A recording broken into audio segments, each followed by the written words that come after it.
It's literally taken me years to find the perfect setup, which to me this is. Get up!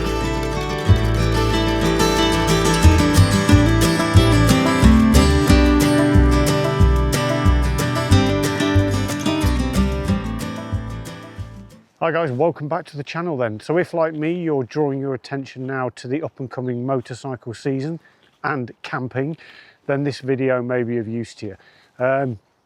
This year I've gone through all my kit again, as I always do, and sort of streamlined it quite a lot. Took a few kilos off it, so hopefully this video maybe give you some ideas, hints or tips, or indeed you can give me some in the comments below. Nice. Let's have a look then. As I'm in sort of northwest Europe, we have quite a range of weather, so you can't really go with a full hot setup and you can't really go with a full cold setup. You've got to be prepared for most things. So it's a little bit bulky, but this setup here in front of you, I dragged it all out. I had a quick weigh yesterday and I came in at 15 kilos, which is my sort of Goldilocks zone for my, obviously if I can get it lighter, better. But this I've found over the years, and I've tweaked it again this year, as I always do, as I'm sure you do, because we're always playing around with stuff. I've basically sort of reconfigured my Krieger setup, which I'll show you in a bit, of where I've got rid of the 40 litre bag on the back and just gone with a 12 OS bag. But I'll explain all that. We'll go for everything I'm taking. Might be of interest to someone who's starting up, or maybe who's a bit more experienced and can agree or disagree with my setup on whether you don't need that, but you do need that. Okay, starting off then with the two Krieger 18s on the OS base. They're my two main panniers. From the left, I've got my trusty Helinox Chair 1, probably my major luxury item. I went a couple of years ago, I went up through the Baltic states, in through Finland, across Sweden, and then back round down again. And I decided not to take this with me, because it is a luxury item. It's a chair, you know, camping chair. You can just sit on the floor, can't you? Immediately on arrival at that first campsite, I regretted it, and basically it's just something. It is a little bit bulky, a little bit big, but I would not go moto camping without that. It's just that nice thing. Once you've been on the saddle all day, you can get off your bike and then sit in comfort and chat to your mates, or while you're cooking or reading a book, without having to sit on the floor. So that's always coming with me. It annoys me that it always has to come with me, but it does. Second thing then is I've got my trusty MSR Hubba Hubba NX two-person dome tent. Excellent bit of kit. It's a backpacking tent essentially, relatively lightweight. I would say mid-priced, inverted commas, these days. That's not cheap, but when you think you can go up to huge amounts of money for a tent, I think it's great. More than enough room to stash my kit. It's robust. I did have actually one part break on it, which was a joining piece when it was completely out of warranty, and I wrote to MSI asking if I could purchase a new one, and they just went, send your address, we'll send you a new part, and they did. So I'm happy with that. So MSI Hubba, in fact I need to build that to test it, because make sure you test all your equipment before you go out to your first campsite or first wild campsite or whatever you're doing. Goes without saying. So I'll build that actually in a bit. Moving on, this year I've decided to go with a sleeping pad. This one's from a mock. Last year I went and bought their whole system. They make really excellent hammocks. Because I was in Scandinavia and Finland, hammocking is the way forward. There's trees everywhere, but this year we'll probably be reliant on campsites and wild campsites, but above 2,000 odd meters above sea level. So it's unlikely I'm going to find a decent place to put the hammock up, which means I'd have to take, and I do prefer hammocks, I'd have to take a hammock and a tent, so it's just the tent. Okay, in my other 18 litre pouch then, one of the things I keep in there is my clothes. Now I've really reduced the amount of clothes from experience, but I'm going pretty extreme in my opinion this year. So I've got, obviously I'm wearing identical pair of socks to these. These are like ski socks, but they are merino. So I've got one spare of them for keeping my legs warm in the campsite and on the bike. I've got a set of synthetic long johns to keep me warm. I have no trousers this year. I'm just going with a pair of shorts. My thinking behind that is pretty simple. If my legs get cold, I'll just put on my thermal long johns. These are smaller, lighter and dry super quick. These are just basically walking shorts. One spare pair of underwear, synthetic. Obviously I'm wearing one spare. And one t-shirt should it get a bit warmer. This is also a merino type mix. So that's all the clothes I'm taking. On top of that though, however, and we'll go on to that in a minute, on my 2 6 litres on the front, I've got a bit more kit that works on the bike and off the bike. Traditionally, I would take, if I was going on a 6-day, 9, 12-day, I'll take about a week's worth of food with me. That's just, it's not sustainable, the amount of weight you're carrying with you. Even with these lightweight freeze-dried meals, they still start weighing up and they take a lot of pack space. So this year, I've got an emergency supply of food, in this case 2 breakfasts I've got left over from my last year's tour, and that's it. Notice I'm putting these in a green compression bag, waterproof bag, and you'll notice my clothes are in a blue one. And you'll notice I use another colour for like dirty washing. I always colour code my bag so I know when I'm reaching into my main panniers. Green for me is food, blue is clothes, red is dirty washing, for example. Get that out of the way. I also carry a little, this is a little titanium cup, literally weighs less than air, but it's like my absolute emergency cup, well, just for drinking brews out of, but also I could throw this on the fire and heat water up. I will normally store little coffee sachets in there to have a brew, and here's my Petzl head torch in a Knock Delight case. This is quite a nifty little case, so as well as a head torch being a head torch, you can also put this as on a table, just sit it on a table somewhere, or hang it directly onto your tent, and it's even got, if you want to hang it down, and then maybe hang it on a tree or something while you're having a poo, I don't know, or a shower, or whatever you want to get up to. Great bit of kit. In here, I was going to bin this. This is like my camp admin accessory bag. It's a bit of an overkill, but in it, right, I've actually got a Sea to Summit washing line. Now, why do I need that? Why not just take a bit of paracord, hang it off from a tree? Well, I've done it 1,000 times before. I've hung my washing up. Because I'm carrying so little clothes, I'm doing quite a bit of washing on the move. I've hung my washing up over my paracord thing. The wind's come along, blown my underpants halfway down the valley. So the good thing about this is it's certainly no bigger than a bit of paracord, but it's got small beads. Oh, I'll open all that. You can actually shove a bit of your clothing in there and then lock it off, and it hangs up and doesn't blow away. Stupid, but you know what? Really great bit of thought out camping equipment. I even take this on holiday with me to hotels, so on the balcony I can hang my washing up. Also in here, just a cloth for washing pots with, a mosquito net for my head, always useful, a striker, flint striker thing, air mat repair kit from Sea to Summit. That's also got valves in it, so hopefully I won't need it, but if I have, I can spend hours on end trying to find the hole in my sleeping pad, and a few rubbish bags. So quite a useful little pouch.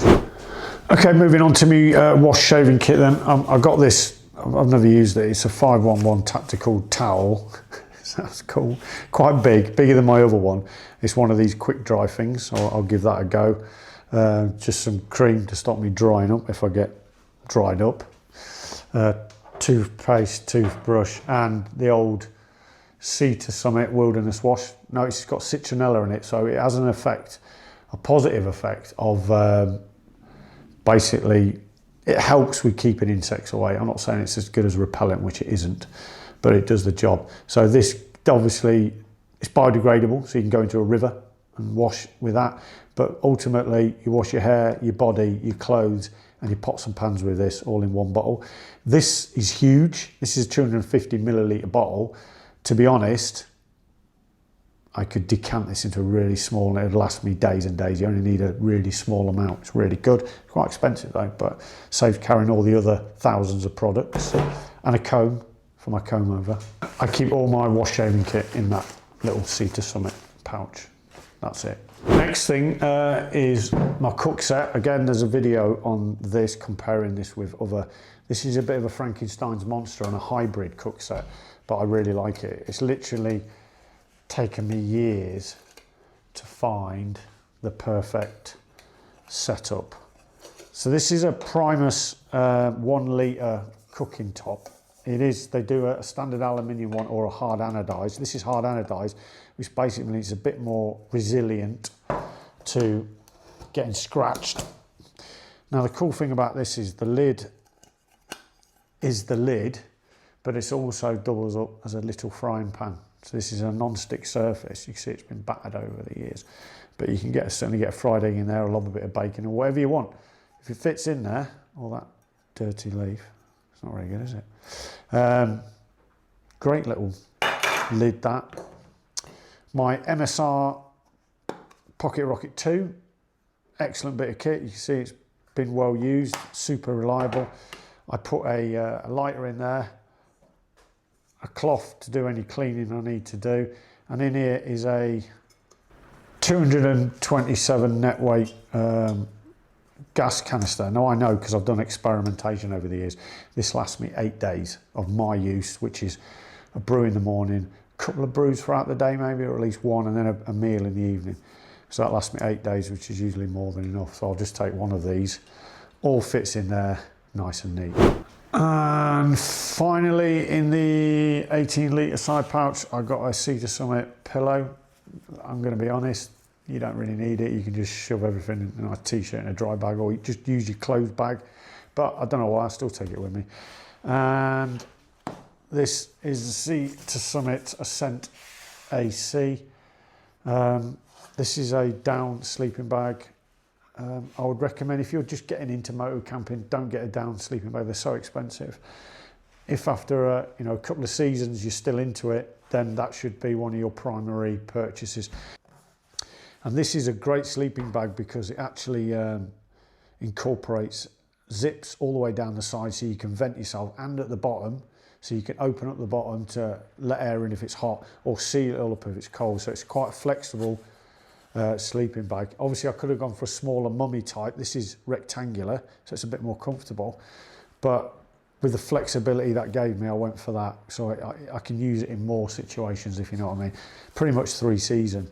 Not cheap, but I don't regret it. I also, a year later, purchased a silk liner to go in it, so I don't have to wash it when I'm stinking. I just get in the silk liner, which sort of helps regulate heat and cold as well, and then get in this sleeping bag to keep it clean-ish. In my 12 litre, which is situated on the back of the OS base, on top of the 218s, what I do keep in my 12 litre is I'm actually taking them off right now, is my Crocs, and they will go in a bag separate.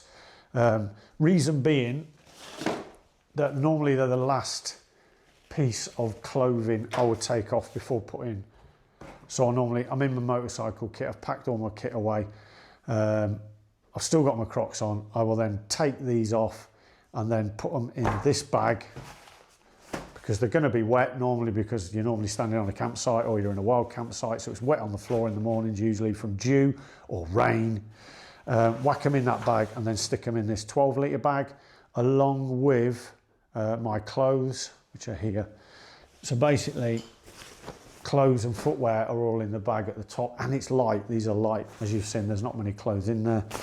Crocs weigh next to nothing. So they all sit on top. And amazingly, this is actually quite closed down at the minute. It's quite a big bag, this 12 litre, and there's loads of room left in it for putting other bits and pieces should I need to as I move along. On my back, I'm carrying my trusty Krieger T18 rucksack. Absolutely brilliant bit of kit, bomb-proof, had it for years. Used to commute with it every day, as well as going out on my little adventures. And in the back of that, I carry my water bladder. But mainly that's completely empty, and that's my sort of bag I'll use to fill up if I go to a supermarket and buy food and stuff. I'll whack it all in there. I've not got it on my back for too long till we get to the campsite, and then obviously eat it all. Okay, and on the front of the bike, mounted on my crash bars. Now, I was going to get rid of my crash bars on the Tenere, because to me they're just an unnecessary evil. You don't really need it. When the bike goes over, it hits on the handlebars, but They are super practical for A, mounting cameras on, and B, for mounting a 6 litre Krieger bag either side. And what I put in these is my go-to quick need type motorcycle stuff that equally I can use in the campsite. So for example, I've stripped out my heated grips off my motorbike, and this year, sort of winter, as we're coming to the end of it, I've been testing a set of heated gloves. These are from Revit, they're really good. I'll be doing a review on these at the end of the year once I've fully tested them. So these are my gloves if the temperatures, which it probably will be at altitude and in the mornings, quite chilly. I can grab them out and use them.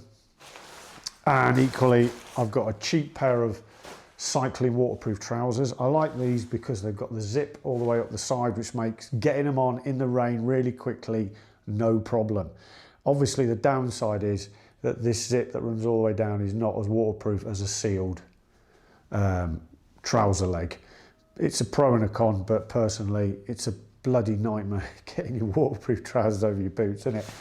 And then for a waterproof jacket, it was super small.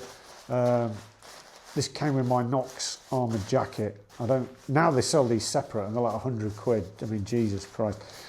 Great little jacket, packs up super small. So if I need that, I can grab it out. Also, it's a bit of a windproof layer that I can use to regulate my heat if required. And finally, in those 2 6s, I've got just an old Alpine Stars